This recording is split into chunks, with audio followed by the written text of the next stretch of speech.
All right. Welcome back, everyone, to another virtual shouting session at Hearts for Health. It's been a while since we've had one of these sessions, just because we've had quite a long break since the end of the fall semester last year. But hope y'all are starting off your 2024 pretty well. Hope it's off to a strong start. Uh, we'll start off the spring semester with our first session with Dr. Michelle. She is a dentist and author of 5 books. She'll be talking a little more about dentistry. We'll see a couple cases. I know that y'all love to see a couple cases, and she'll just be talking about the profession in general. We will have time for a Q&A at the end. So if you happen to be new to our program, just as an intro to it, we do have Q&As at the end of each of our sessions. This one and any future ones we usually save the last 15 to 20 minutes for a Q&A. And to submit your questions, you can just enter them in the chat. They should be either to the right or the bottom of the live stream that you're watching right now. So feel free to type them in at any point in time, and we'll get around to them to the end. Another thing I want to add, and my last reminder for y'all, especially if you're new, is with these shadowing sessions, we keep y'all updated on when they happen through 2 places: our virtual shadowing page, well, actually 3. Our virtual shadowing page, that's on our website. Also our listserv, that's something that is sent out weekly on Thursdays. And that is something you can subscribe to either by emailing us. Our email is community@hearts4health.org. I'll be including the email in our video description at the end of today's session. Or you can go onto our website. We have a subscription form at the very bottom, and you can fill that out and subscribe that way. And the last place we send out announcements is through our Instagram page. I'm sure that a lot of y'all have seen our flyer. I'm sure that's how most of y'all have heard about this. So any of those 3 ways are great ways to stay tuned with us. If you have any questions outside of what I mentioned about either virtual shadowing or any of our other programs at Hearts for Health, we have quite a few other volunteering programs, clinical and non-clinical. Feel free to shoot us an email. Again, we're happy to help and answer any questions that y'all have, but I don't want to take up too much time. So Dr. Michelle, feel free to take it away. Thank you. Well, I appreciate the opportunity to be here today. I always like to talk with students because I feel like there's just a lot that you wonder about, and your future's all ahead of you. And it's kind of gratifying sometimes to talk with someone who's just brand new and learning and trying to figure out where to go and hopefully help a little bit along the way. So my journey has definitely not been a traditional one in any way, shape, or form. When I was growing up, my father was a dentist. So I just knew I wanted to be in medicine of some kind. And when I was a senior in high school, what I did is I interviewed all of the doctors that I knew. There were quite a few doctors in the neighborhood we lived in. I interviewed all the doctors I knew, and I interviewed all the dentists I knew. And my first question for all of them was, should I go into medicine or should I go into dentistry? And all the doctors said, be a dentist. And all the dentists said, be a dentist. They said, it's a much better lifestyle for a woman if you plan to have a family, which I did. And you want that kind of a life, then all the doctors said, your dad has a better life than we do. So go to dental school. So I decided I was going to go to dental school. And I knew right off the bat that that's what I wanted to do. So when I started my undergraduate training, I didn't do a lot of the other elective things that were required to get a degree. So instead of doing all of the humanities and other things that you required, I just took all of the classes that were necessary prerequisites to be able to go to dental school. Just took them all kind of at the same time. And I actually applied to dental school after a year of undergraduate, which was kind of crazy. They all looked at me like it was very crazy. Like, what in the world are you doing? I think you're 3 years early. And I said, no, look at my transcripts. Look at what I have done. I'm going to have everything done by the time I start dental school. And they looked and they said, well, I guess you're right. So I actually was accepted to dental school after my first year of undergraduate and only did 2 years of undergraduate training, which was kind of interesting. Went to dental school and graduated at the age of 23 from dental school, which was a little insane because now I look back and I think, what was I thinking? Like, I've had to be grown up for a really long time. That wasn't necessarily the best move. I should have enjoyed that part of my life a little bit more than I did. But it's been a good decision, definitely. But that's not where the differences started or stopped. Definitely a woman as a dentist was a new concept, a little bit of a new concept when I started. I graduated in 1997. So I would have been in 1993, would have been applying to dental school. So that was 30 years ago, which is crazy to me. And at that time, a lot of the other applicants that were applying at the same time said, oh, you'll probably get in just because you're a woman, just because they need a quota. And in my class, there were 12 women out of about 87 students. So there weren't very many of us. And when I graduated from dental school, there was only one. I was the only female dentist in the county that I practiced in for 10 years. So there wasn't another female in the county for a long time. So I would go to dental meetings, and most of the dentists would come up and say, well, whose wife are you? Or whose hygienist are you? And I'd say, I'm nobody's wife or hygienist. Said, I'm actually the dentist. So it was an interesting uphill journey for me, definitely, to get into dentistry. But I started, and it very, very, very welcome. Everyone was very welcoming of the idea of a woman as a dentist, and a lot of people like the thought of a woman as their care provider. We're thought of as, whether it's correct or not, we thought of as, maybe more compassionate, more whatever it might be. And so this was a welcome thing. Everybody really welcomed me in, and I started practicing. And I practiced for about 10 years, and things were going along pretty well. The practice was growing, and my father, we were practicing together. And then I started getting really sick, and I didn't know what it was. And I started just doing what you always do. You start going to doctors, and you start reading things. Nowadays, you Google it, Back then we didn't have a Google. That wasn't a thing. So we had to start just studying wherever we could, researching wherever we could, research journals or research articles and journals and things. And I was inside the medical profession. So I started reaching out to all my friends, and my big symptoms were gut problems. So we started changing our diet. As our family, we changed our diet significantly. And it helped some, but it didn't help all.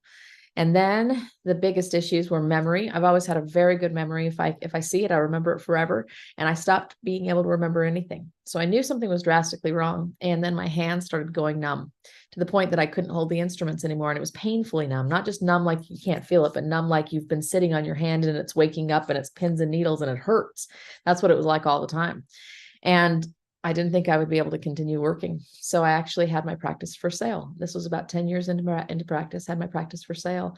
And finally, I talked with another practitioner who said, you sound a lot like me. Have you ever looked into mercury poisoning?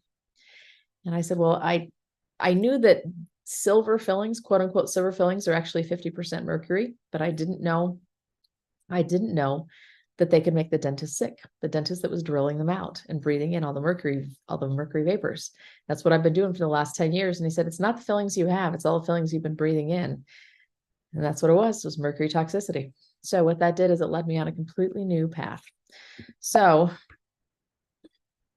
that's a lot of what I'm going to share with you today. My journey from traditional, where I was practicing in traditional dentistry, to health. I love this picture here. A little bit of the crazy lady going on in the corner here. And the reason I like it is because this is a lot of what's thought about when we talk about an alternative to traditional medicine or dentistry is crazy. That we're crazy, but I'm actually not anything like crazy at all. I am very, very researched, and I have to be, because I have to stand by what I do. This is my father and I. This is when I actually got what's called the fellowship in the Academy of General Dentistry, and he got his mastership in the Academy of General Dentistry. So both he and I are very studied, very researched. We've done a lot of postgraduate education.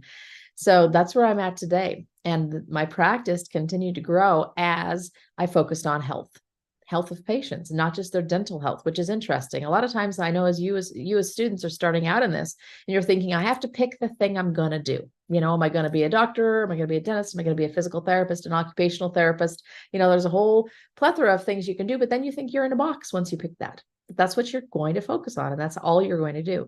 And I really want to let you know that that's not the case. That the body, if you haven't ever noticed, is actually connected. All of you is connected. If you have never noticed that before, your teeth are connected to the rest of you, and the rest of you is connected to your teeth, and all of the above. And I've done a lot of research actually in this, and found that specialization in medicine, meaning where you say, well, what kind of doctor are you going to be? Well, I'm going to be an OBGYN. I'm going to take care of women who are having babies. Or I'm going to be a podiatrist. I'm going to take care of feet. Or I'm going to be a dentist. I'm going to take care of teeth. Or I'm going to be a surgeon that takes care of bones, or whatever it might be. In the specialization world, we've kind of forgotten that the body's connected all together, and that what happens in one area happens in the rest of the body. So that's what I started to learn, is that what happens in the mouth actually impacts the rest of us in a huge way. So kind of fun now, I do a lot of training. I teach dentists, I teach other dentists that are very interested in providing what I call health-based dentistry, but I also teach a lot of people, and do that through social media, through a lot of podcasting. And I really enjoy that, because I think it's very important that people know, number one, that they actually can learn a lot about themselves. And sometimes they learn more than their practitioners do, and they can help guide the practitioners in what they really need. And number two, that everything's connected, like I said. And so that's one thing I really like to share with everybody. So let's talk a little bit about dentistry, and what in the world does it have to do with the rest of you? This is, I think, very, very, very interesting when you're starting to choose a career, as you say, okay, is this something that resonates with me? Do I like this? Do I enjoy it? Is it interesting? Is it something I could see myself doing? The kind of dentistry I'm doing now is not the kind of dentistry I did when I graduated, in 1997. It's definitely not the same thing. And honestly, it's so much more fun, because dentistry is often a lot like a mechanic work.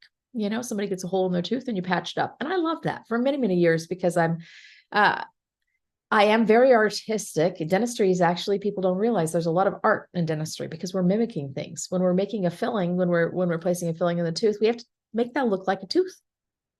Think about it. It has to actually look like a tooth when you're done. Same thing, especially on a front tooth. And I was a cosmetic dentist for a decade. And so I was very, very good at copying. In fact, one patient I'll always remember, we were working and giving him a new smile. So we were doing what are called veneers on his front teeth, which are basically new fronts, very, very thin layers of porcelain that change your smile. And he said, I want to look like Matthew McConaughey. So, okay. You don't actually look like him, but and he said, no, but I would like his teeth. So I printed out a picture of Matthew McConaughey with a big old smile, and I created, at the time, I would actually do what's called a wax up, where I would, on stone models of teeth, I would wax what we were going to be doing in porcelain eventually. And so I used Matthew McConaughey's smile, and I created a wax version of it on this gentleman's teeth. And then we created a porcelain version on this gentleman's teeth. He still didn't look like Matthew McConaughey, but he had a great smile at the end of it. And that was a lot of fun. And I really enjoyed that. But I'm enjoying what I'm doing even more, which really tells you that just because you choose one thing in medicine, just because you choose one career path, doesn't mean that's where you're going to stay forever. And I want you to really kind of let let yourself off the hook just a little. That you don't have to make the most perfect decision at this point, because you will have opportunity during your career to make pathway changes or veers off, or wherever fits better for you. And I've very definitely veered in this direction now, and it's so fulfilling. I love it. What I've learned is that oral infection equals chronic disease. So things that are in the mouth actually, number one, will cause, like I say at the bottom, dentistry may be the cause or contributor of health and wellness problems. A huge number of health and wellness problems, much more than anyone could have even anticipated, that I could have anticipated as a student. And, when we have symptoms, those symptoms are simply the distress signals your body's sending. Something's going on and your body's saying, distress, distress. That's the dashboard. The symptoms are the dashboard of problems. They're the dashboard of the body. Here's the interesting thing. By the time the dashboard is lighting up, so if you're driving a car and it comes on check engine light, well, there's a problem with your engine. It's already there, right? The problem with the engine already exists by the time the dashboard lights up. Same thing happens in our body. By the time we get a symptom, by the time we get an ache or a pain or something hurts, something's already wrong. So a lot of times those distress signals, we just cover them up rather than saying, why are they happening? Why is that ache or pain happening? Rather than just taking some ibuprofen, let's actually figure out what that's about. And that's really what I focus on now, is let's figure out the reason. Let's figure out the behind the scenes piece. Now, these are all the diseases that research has shown to be related to dental disease. There's an enormous list, and I didn't even write them all on here. I just took the biggies, that are the big ones you've all heard of, like heart disease, cancer, Alzheimer's, high blood pressure, osteoporosis. All of these things are related to dental disease. These are some pretty staggering statistics on the left side of this chart. Heart attacks and strokes 78% of them had pathogens or bugs from oral infections in the blood clot. So what is that about? It was a study that was done in about 2018. And what they did is they took blood clots that had actually killed people. So the ones that people had died from, they'd caused a heart attack and they had died. And they took those blood clots and they biopsied them, and they wanted to find out what had done the killing. What was in that blood clot? 78% of them had mouth-specific bugs. So that means the bugs that live in the mouth killed 78% of the people that had a fatal heart attack. That's pretty staggering. If you have one or more root canals, you have a 2 times increased risk for heart disease. Cancer, if you have a root canal, you have a 2.5 times increased risk of cancer. I mean, this is enormous. This is huge. So this is dentistry and medicine combined. This is saying, you know what, we're going to take care of your mouth so that you can stay healthy. And we have a huge role to play in this. This is a very interesting book written about 2019. And I love this quote. And the reason I particularly like this book is for 2 reasons. Number one, the MD after his name. So Thomas Levy is the doctor that wrote it. Well, an MD, as you, I'm sure, learned, means medical doctor. So that means this is written by a doctor, not a dentist.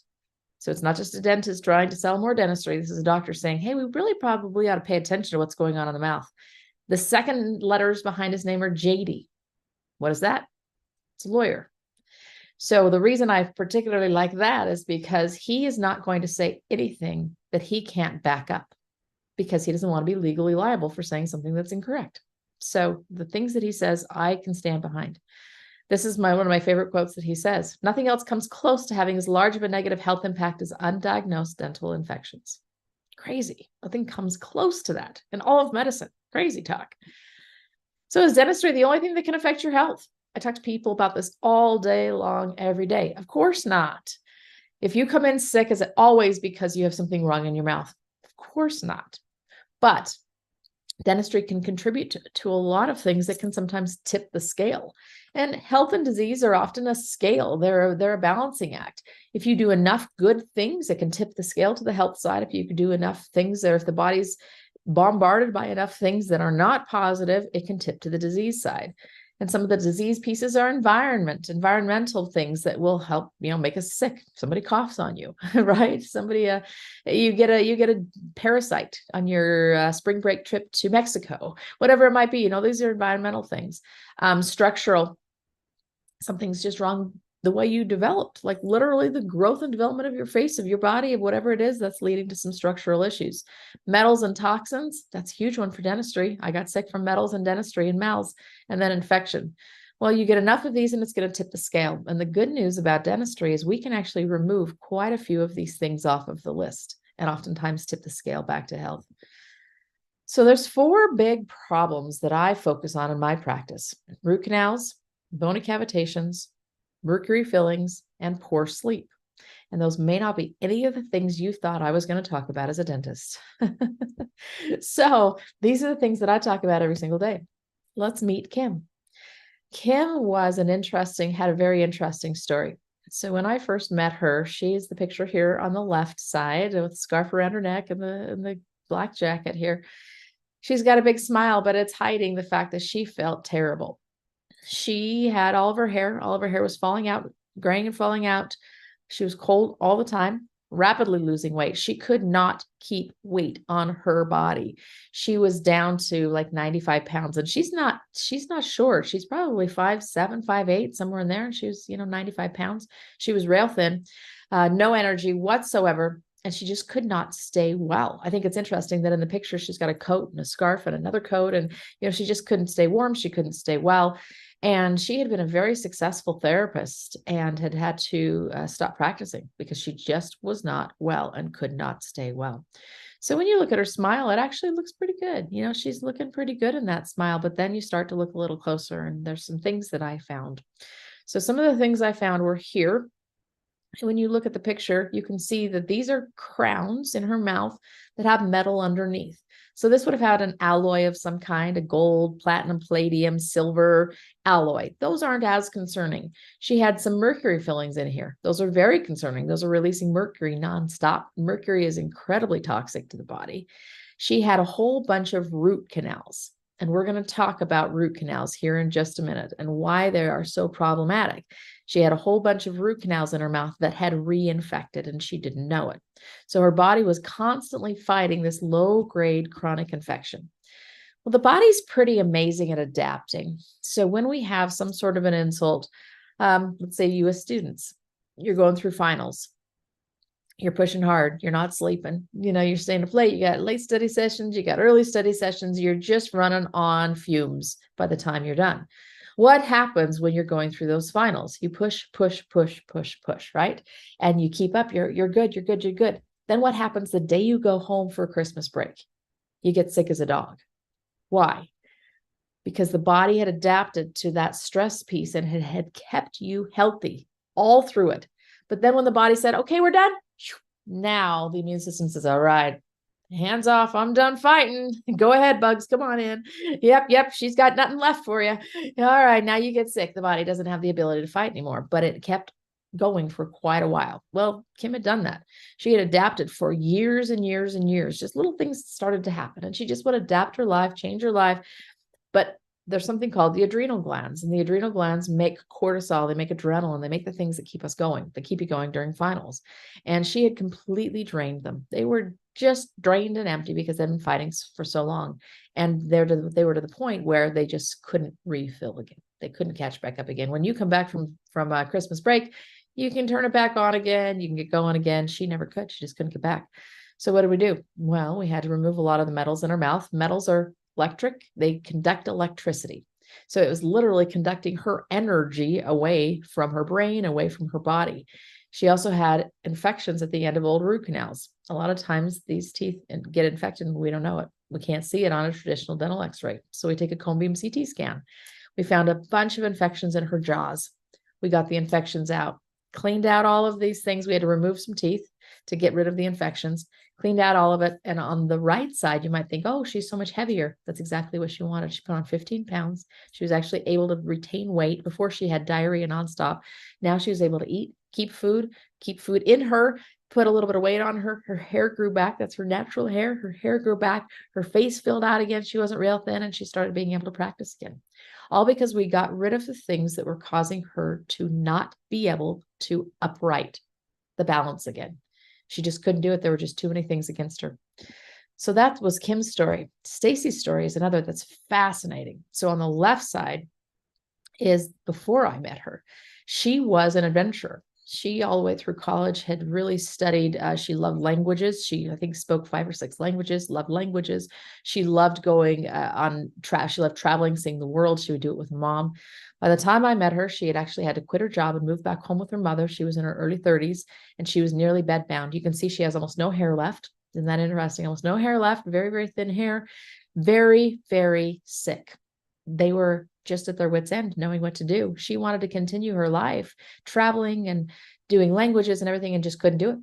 So what did we find? Well, she actually had 4 areas where her wisdom teeth had been removed and they had not healed right.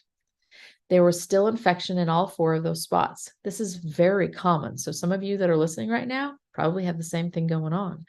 But her body couldn't deal with it because she'd also lost a tooth right here in front. And she had a big infection where the tooth had been removed there. We found all of these things and we had to go back in and literally clean out the infection in all these areas, clean them all out. The day after surgery, her mom found her up doing the dishes. And she said, "What are you doing?" She's like, "I feel better than I felt in 10 years.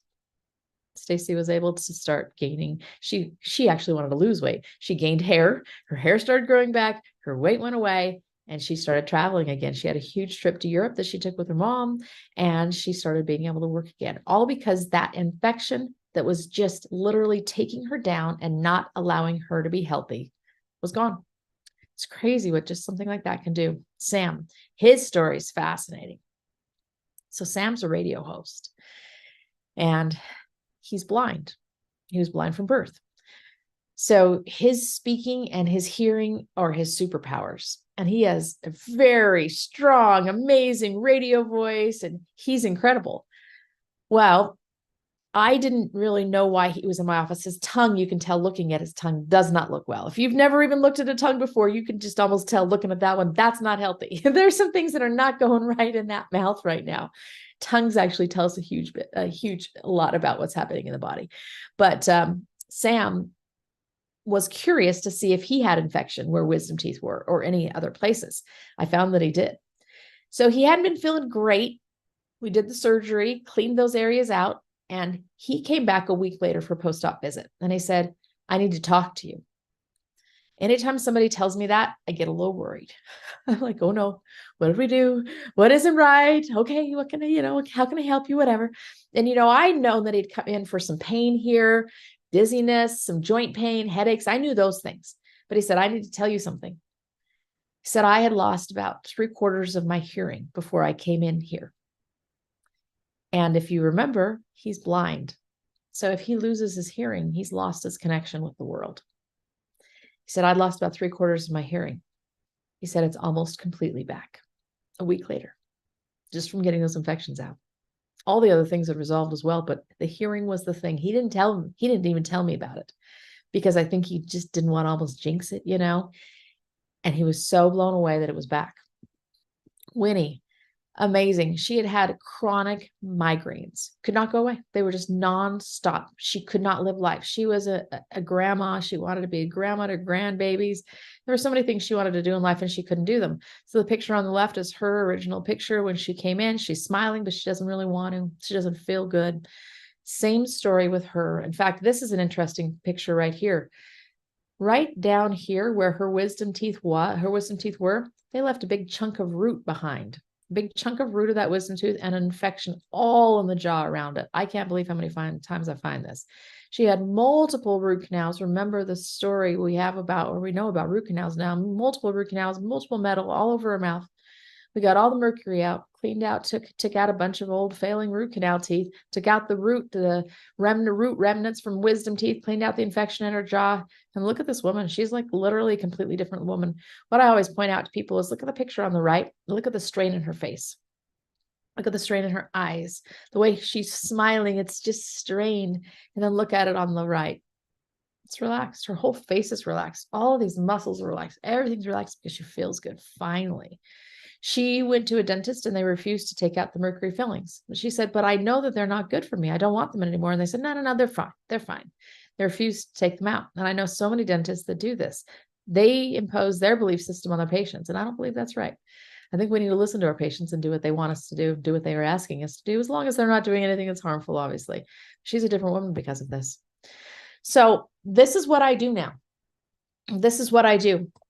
Well, I'll leave that up. I take care of the Winnies and the Kims and the Sams of the world. And we help everyone too. If you don't have anything, but just one single filling that you need and you want to find out why you're getting fillings, that's an interesting piece too. And what I've discovered and what I've done now with dentistry is that the typical dental visit and even the typical medical visit in general is you go in to see the practitioner, they do an exam, they tell you what's wrong, and they tell you when to come back to get it fixed. But they don't really take the time to say, well, why did that happen? Why did you get that cavity? How can we maybe prevent one in the future other than just, brush your teeth more? So many people that I see that brush their teeth beautifully, impeccably, and still get cavities. Well, there's still something missing then. That's a whole nother talk. But they just don't take the time to really say what caused that? What caused that problem? And they also don't take the time to say, what are the treatments that we're going to do? What are the implications of those? How is that going to affect your health? What is it going to do? So that's really where we take the time now in my practice. And the cool thing about it is, like I'd said, you don't have to know the path you're going to be on 30 years from now from the first step you take. You just need to know that, hey, I want to help people, or I want to improve their health, or I'm artistic, or I really like to work with my hands, or I like to solve puzzles for people, or I love to listen to people. Those are all the skills that I think are important to pay attention to in yourself. And then using that information, you say, oh, okay, then this line of health would be the thing that I believe I could use my talents and my zone of genius the best in. You start down that path, and then that path will lead you to where you need to go next. That was definitely my story, what happened to me, what happened in my life, my own health on my own body led me to my next path. I'm so grateful it did now, because now I'm able to teach and help so many other people with their own path. And that's really been a blessing for my life. So on this screen, you can see a couple of things. If you're interested in this at all, if this sounds interesting in any way, shape, or form, even from a scholastic standpoint, you'd like to learn more. And how do you learn this? You need to go to dental school first, and they're not going to teach you any of this, but then you keep learning when you're done. That's the same with any of these professions. You're going to go to school, they're going to teach you the basics, they're going to teach you what to do to not be dangerous, and then you're going to leave, and then you're going to learn what you really need to know. So that's just the path that you're going to go down. Check it out if you want any of the free information. There's tons of information on here. Free remineralization guide. What is this? Can you heal teeth? You can. That's going to teach you how. Free gut health guide. I talk about gut health all the time. So these are just all resources. If you're interested, give them a try, check them out. I'm just an open book. I'm happy to share. I'm happy to teach. I'm happy to share with you my journey and what I've learned and where I'm at now and how to get where you want to go too. So happy to take questions. Anything that anybody has questions of, let me know, and let's see if we can get some answers for you. First of all, thank you so much, Dr. Michelle, for presenting on this, taking the time to create this and speak with us today. I mean, first of all, what stands out, we've had a couple dentistry sessions, some orthodontics, some prosthodontics, just different parts of the field, but this is the first time we've seen like the intermingling of medicine and dentistry, how they cross over. I think we had one oral medicine specialist who went down, I think, medical school and then followed that up with a residency, but it was kind of like a, had some crossover. So this is definitely unique. Great to hear those cases too. Just really interesting histories and resolutions to the problems they had. One of the most immediate questions that we had, just as you were going through these, is how do you get around to learning this? Like you said, it's not something that they'll usually teach you in dental school. So what are those continuing education resources that you'll use to get around to seeing this in your patients? The nice thing is that after you graduate, there'll be a lot of people that want you to join their organizations because they're happy to take your money. So there are organizations for pretty much everything inside of medicine and dentistry. So you're going to find organizations that do teach these kinds of classes. And honestly, a lot of it is finding a mentor. And it's easier now than it ever has been. You can find them on social media. You can find them on the internet. You can find them all over the place. Find a mentor. And usually all of us are happy to say, yeah, well, let me take you under your wing, under our wing and help shortcut the process. I talked about time folding. I like to fold time for you where it took me 10 years to figure out some of these things. I can shortcut it and help you in 1 or 2. And that's gratifying for me. I enjoy doing that. So it's finding these organizations that have similar mindsets and practitioners that practice like you are interested in knowing more about. And then I think you get into their offices and you learn. It was interesting. Just this week, I had a doctor reach out. I'm looking for another doctor now to join our office. And he reached out. He was all gung-ho, was so excited about, applying for the position. And I said, before we even get on a phone call, I'd like you to go check out my website. Check out my website, go see what it looks like, because our philosophy of care is very core to what we do here. And if that doesn't resonate with you, if that doesn't feel right, then there's really no reason to even get on a phone call. So he went and looked at the website. He said, you know what? Actually, I appreciate you doing that because I don't think I can get on board with this. So I said, then that really shortcuts us a lot of time. So I think that that's an important process for you to do, is to reach out and learn about a lot of these different things and then go find someone that can take you under their wing. They're going to be then able to direct you to these different resources and the places to go that you can learn the best, learn the most that you need to know and probably the least amount of time so that you can get up and get going quickly. And on that note, just a little, I guess, separate from it, was there any consideration along your path of doing orthodontics, doing prosthodontics, doing a different part of dentistry? There was, I joke that students, as I was going into dental school, said the only reason you're here is because you're a woman. And my mantra and my catchphrase has always been, watch me. I don't need to convince you with my words. I'm just going to show you by my actions. And I graduated second in my class out of all 87 of those people. And it wasn't because I was a woman. It was because I could work my tail off, So basically, I had the option of being able to specialize. And a lot of times specialization is, You need to do well in undergraduate school to be able to go and be accepted into specialty school. There's something called the match program. So when you are applying for a residency program, you're put through a match, and the better you've done in school, you know, the higher on the match you're going to place and the better options you're going to have. So I had options. I could have specialized and done a lot of things like that if I'd wanted to.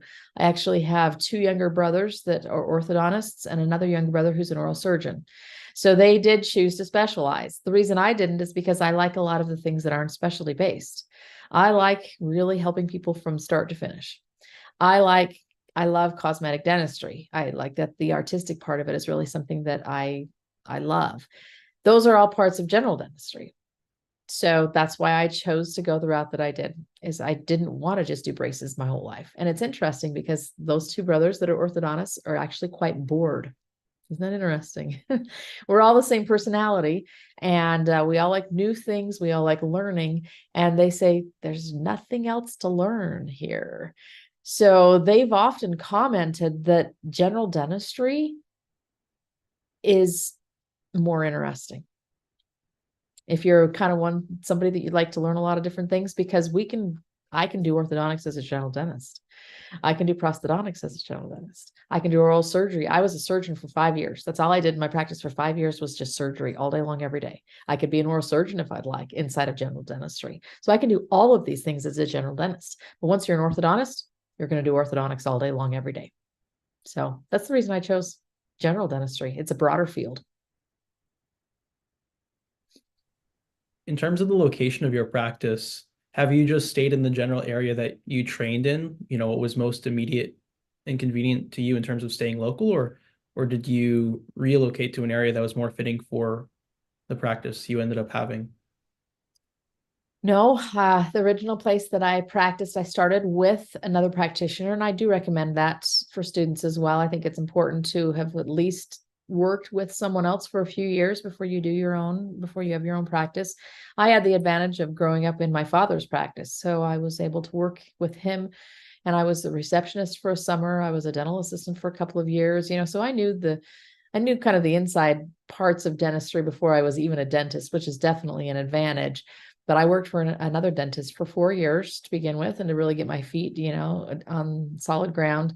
And then I just moved about 5 miles away from that and started my own practice, and I've been there for 25 years now. So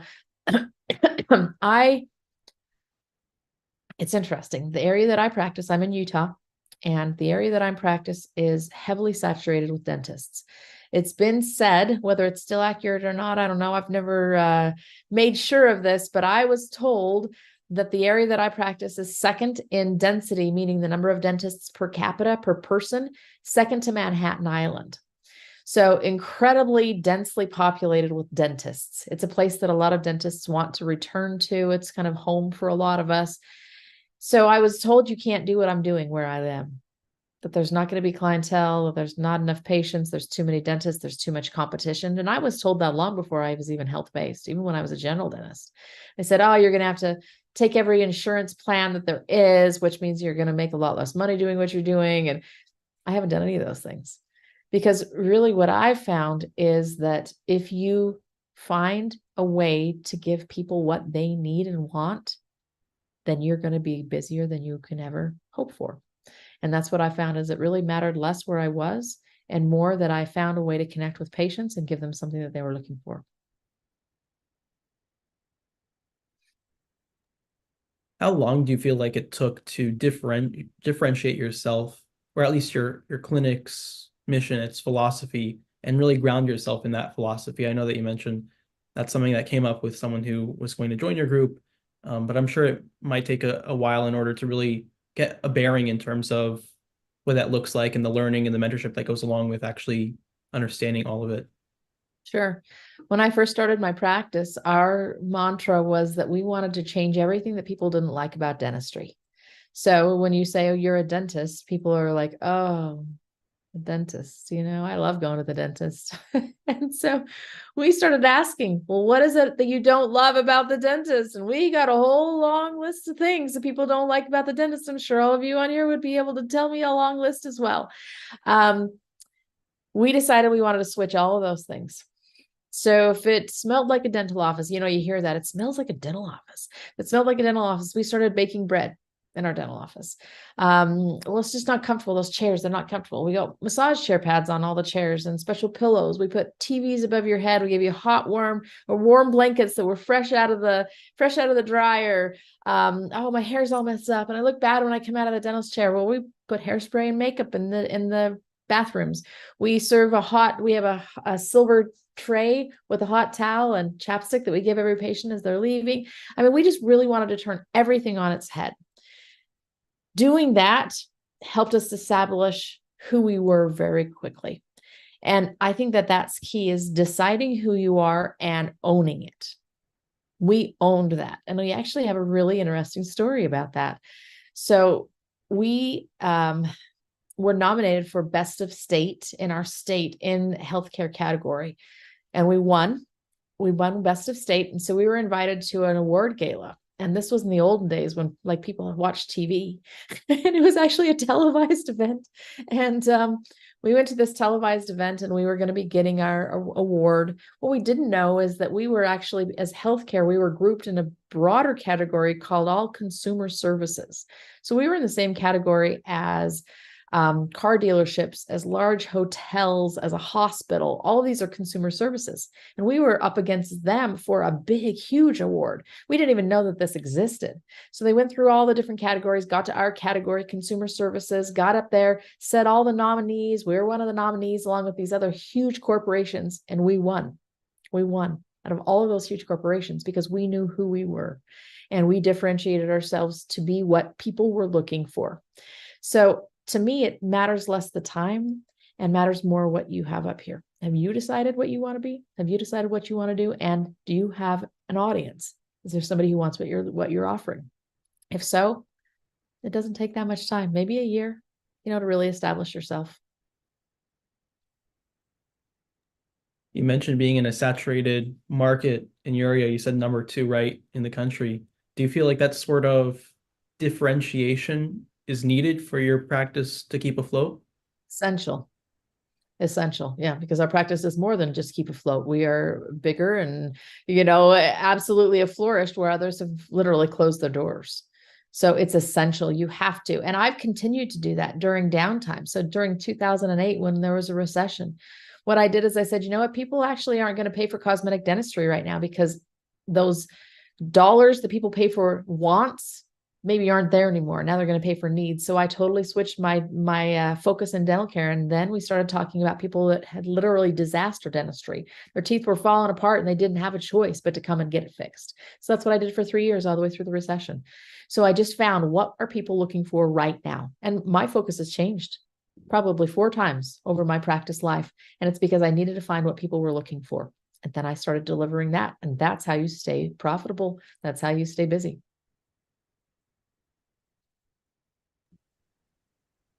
In terms of just generally, where do you see dentistry going in the next, let's say, 15, 20 years long term? Do you feel like it is heading in the direction that your clinic has differentiated itself? Is that maybe in a way becoming more mainstream, or is it really on the same path that it's always been on?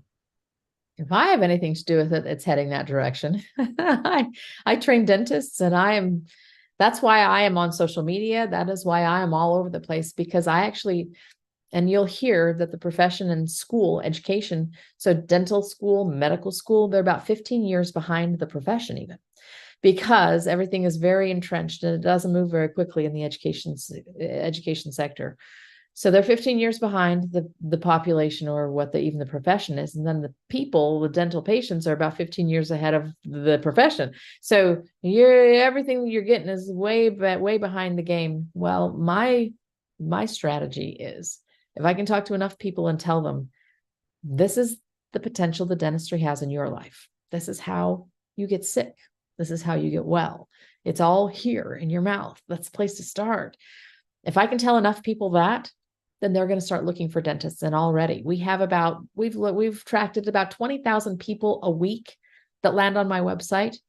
And we probably get 30 requests a day of people saying, where do I find a dentist just like you? That's my goal. I want to have 1,000 people a day asking me that, because if that many people are asking me every single day, then dentists are going to have to sit up and say, guess I better start doing what she's saying. So that's my goal, is that we do change the nature of dentistry in general. And it's going to be driven by teaching people what to look for and what to ask for. But there's something more. There's something better. They just have to ask for it. Going back to your patient cases, we saw quite a few chief complaints that usually we would associate with what physicians would address, like, for example, chronic migraines, etc., like loss of energy, right? So the patients that those were, had they already gone through a number of specialists and doctors, and then were they referred to you, or did they just come to your office for unrelated reasons and you happen to find a little more? Well, everybody's usually been to 5, 6, 7 doctors before they see me. And they're at the end of the road. They haven't found answers, they haven't gotten better, and they're a little desperate. So they come, sometimes being referred by others who have had good things happen, have had good results. Sometimes they hear my story or hear stories I share on social media or podcasts, and they say, that sounds just like me. So they show up intentionally in my office looking for answers. And it's always amazing when we can provide them. On a rare occasion, I'll get somebody who just says, I just want a cleaning. I just want to, become your patient and get here. And then we start looking and I say, oh, wow, I'm really glad you're here. And my favorite thing to say, and I'll say this with almost every patient that I meet, is, I'm going to tell you what I would want to know if this were my mouth. And then it's up to you to decide what you're going to do about it. I am the least pushy person, the least pushy practitioner you're ever going to meet on the planet, because I don't need anything from you. I just want to help you. And so some people show up just wanting a cleaning, and they walk out of there knowing that there's some pretty serious things that actually need to be addressed. But it's like I talked about at the beginning, the symptoms are after the problem's already occurred. I love it when I can find a problem before the symptom shows up and fix it before they get sick. So there's some people like that, but the large majority have already been to multiple doctors before they visit me. Interesting. That's very interesting. Yeah, definitely one of the first sessions we've seen such a great crossover between dentistry and medicine. You mentioned having quite a large presence on social media, the trend, right, of where dentistry is heading in the future. How did, kind of similar to the question of how you differentiated your clinic and how long that took, how long did it take to kind of differentiate yourself on social media, gain a presence and all? It's one of those things that you almost can't script it. You start doing it, and I just started sharing things that I was doing. I call it living well with Dr. Michelle, which it rhymes. So, that's kind of cheesy, but but also because it's literally living. And so it's what I do on a daily basis. It's, what I'm cooking for dinner and why. And it's, what I'm growing in my backyard and why, and those kinds of things. It's literally living with me. And so I just started sharing, and it was small. We had 10,000 people on there, and it was hardly anything. And it was exciting when I got to 10,000. And then all of a sudden we started working with other people that were in these areas as well. And a lot of them are in my area. They live near me. There's quite a few influencers in this area. And I don't like that word influencer, but you know what I mean when I say it. So they started coming to my office as patients. And I didn't know who they were. And I didn't know what, I remember one lady showed up and said, and one of my team members said, she has 750,000 followers on Instagram. I'm like, oh, that sounds like a lot. I mean, I really didn't even know. I didn't even know what that meant. And so we started seeing them as patients, and they would start streaming the work we were doing there in the office. And then all of a sudden the phone started ringing. And as the phone started ringing, then I started getting invited. So it really was this, they call it an organic process. It's 100% an organic process. And you can't always predict what's going to cause that shift, so it went from 10,000 to 50,000 to 100,000, and things started growing pretty exponentially. It's, again, providing something that somebody's looking for. What are they looking for? And I'm very, very honest. I just say it the way it is, straight up. There's no agendas with what I'm talking about. And I also don't put people down. So I'm never going to put down the traditional dental, any traditional dental practices. I'm never going to put down medicine. I'm never going to do any of that. I'm very against anything negative whatsoever. And I think that resonates with people. In fact, I joke now, I've arrived. Like 1 week, 2 people slammed me on their own platforms. And I thought, wow, I have arrived. When I'm important enough, people feel like they have to talk about me. How cool. And my response was simply, I'm so sorry you feel like this. I'm just basically sharing what I know and what I do in my life. And keep asking questions. And I'll keep asking questions. And I'm going to research what you're sharing with me. And I'm not about putting you down. It's not what I'm about. I'm just about sharing and doing more. So to me, be true to who you are. Make sure that you're providing something that people are looking for. And keep it clean, keep it nice, keep it civil. That creates a literal, I mean, you know how when you walk into a room and somebody's been talking about you and you can feel it like that, you can just feel the energy. There's energy around that too. And some people, their whole online platform is all about creating controversy and getting the negative comments and the negative responses and all of that. And that does increase algorithm. It doesn't do all those things. That's not my energy. It's not the energy I'm going to put out there. So think about that too. What kind of energy do you want to put out there? Because you're going to attract those that are like you. So you'll be surprised. Just keep doing it. And one day something will flip the switch and all of a sudden people are interested in what you're saying. Yep. Sounds like that's exactly what happened with you. Yep. One more question just to round out the hour.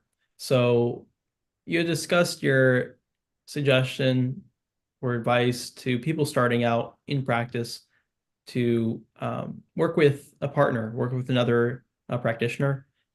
How does that look? I mean, whether it's finances, whether it's just generally dividing up the workload, et cetera, how does that compare to working solo? Working solo, well, it's interesting because when you go to professional school, they teach you how to do your profession. So if you go to medical school, they teach you how to be a doctor. If you go to dental school, they teach you how to be a dentist. They don't teach you how to run a business. And that is a huge deficit in professional training, but it's a huge deficit in those that are graduating. And I coach dentists, and I heard the saddest story this week. A man who's 67 years old and has been practicing, what did he tell me? 37 years, been practicing 37 years. He does not have $1 for retirement. Not $1. And he's had a pretty successful practice. So I look at that and I think, you should have learned how to run a business 37 years ago. Like, what's going on here? And he wanted a job with me. And I thought, I don't think I need to save you. I don't need to be the old man's retirement account. That's not my goal here. So it's actually really good to go with someone else and see what it looks like to run a business. Unless you've done it elsewhere, unless you've, come from a business world and then you've entered your professional, the health professions, then maybe you have a leg up. And I had a little bit of a leg up because I'd seen it, but you don't have a clue what you're doing when you're solo. And you have to do so much more than the actual health practice. You have to have employees. You have to actually train them. Do you know how to train an assistant? You've never been one. How do you train one? It's your job. It's now your job. Do you know how to train the receptionist? Do you know how to train them how to process insurance claims? Do you know how to train them on how to answer the phone? Do you know how to, do you know how to do any of these things? Do you know how to do your accounting or run your books or pay your bills or bill other people? If you don't know how to do any of that stuff, start with someone else. Let someone else help you through that learning curve, learn from them, then go try it on your own. But it's kind of like the training wheels first make sense. The training wheels make sense. Definitely something we've begun to realize as more and more important, whether it's for dentistry, medicine, like you mentioned, just across the fields. Business isn't really taught. And it's not like everyone will go into private practice, but there will be a good majority. Yep. So I think that's a great way to cap off today's session. I do have some quick reminders for those listening in. We do have a quiz, just posted that in the chat box. It's also available on our virtual shouting page, and it will be due on Wednesday, January 24th at 11:59 p.m. Central Standard Time. That quiz, once you complete it, if you get 66 or more correct, 60%, then you'll have passed. You'll receive a certificate, and email us if you have any questions about getting that through. Our next virtual shouting session will be with Natalia. She's a PA, and we'll see her on Monday, January 22nd, same time, 7 p.m. Central. Again, keep an eye out for our Instagram page. Feel free to subscribe to our listserv, either by sending us an email or through our subscription form at the bottom of our website. But I know that you have an Instagram page of your own, Dr. Jorgensen. You want to let us know what that handle is in case anyone wants to hop onto your page, see your content and all. Yep. Living Well with Dr. Michelle. It rhymes. So Yep. get on there, check it out. Great, great. Well, we also include that on our flyer that we posted if y'all want the exact, handle. But that really is all for today's session. I do appreciate you again, Dr. Jorgensen, for joining in. Appreciate y'all listening in for joining in, and hope y'all enjoy the rest of your week. We'll see y'all on Monday. Take care. Thank you.